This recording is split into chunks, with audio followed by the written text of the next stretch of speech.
Good morning, everyone. Shavua Tov. This week we continue the subject of Lashon Hara, negative speech, and how a person was afflicted with a spiritual form of leprosy called sarat, and had to be examined by the Kohen and quarantined from the camp until they were rehabilitated from their negative trait of speaking ill of others.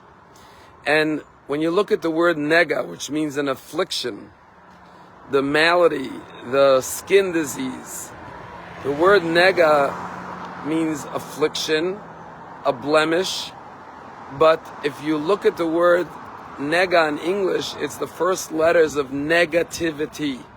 It is a result of a person who is negative, and he gets a nega, an affliction, because he sees things in a negative light, and he speaks negatively about others. And therefore the lesson of the parsha is to always see the good and the positive, and always speak positive. Amazingly, the word nega is spelled with 3 letters, nun, gimel, ayin in Hebrew. The letter ayin is not just a letter, but it's a word. Ayin means an eye.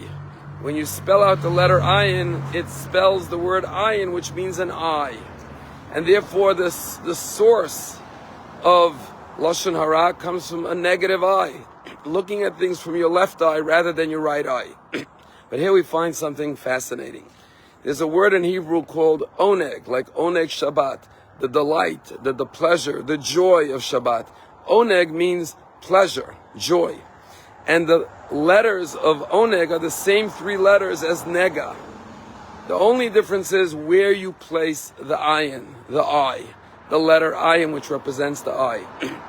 When the letter ayin is at the end of the word, it's nun gimel ayin, which spells nega, an affliction.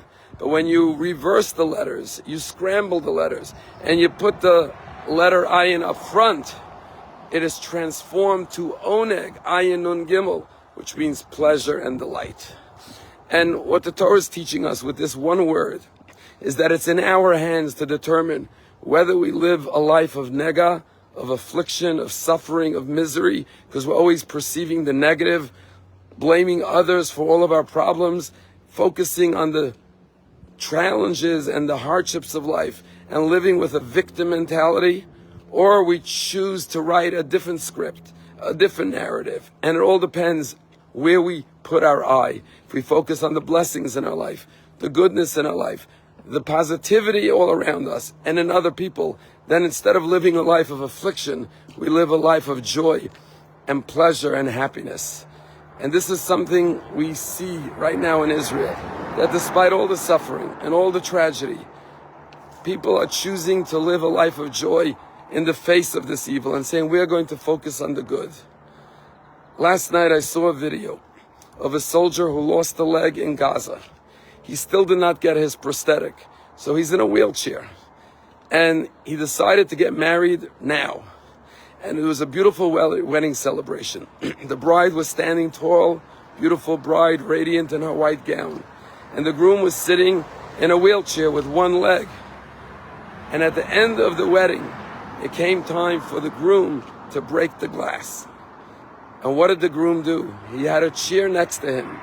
He stood up from his wheelchair on one leg, put his half of leg onto the chair, leaning it on the chair. And with his half a leg leaning on the chair, he lifted his one good leg into the air and came crashing down on the glass and broke the glass, and everyone and the music began to sing Siman Tov Mazel Tov. And then he sat back down in his wheelchair. His bride sat down on his lap, and he was wheeled out of the chuppah, down the aisle with his bride on his lap in the wheelchair. And when I saw that groom use all of his strength to lean his amputated leg onto the chair and lift his good leg and smash that glass and say, Mazel Tov, I am married. I will celebrate a life of joy. Despite what's lacking, I will focus on what I have. The blessing of love, the blessing of family, the blessing of Judaism and Jewish ritual and celebration, and the love of the nation of Israel and the people of Israel, and the strength and the heritage of the Jewish people.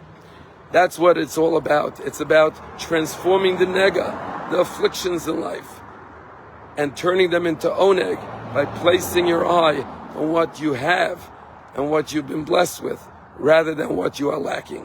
And when you are positive, rather than negative, then you live a life of oneg, of pleasure, joy, and delight. Have a wonderful day.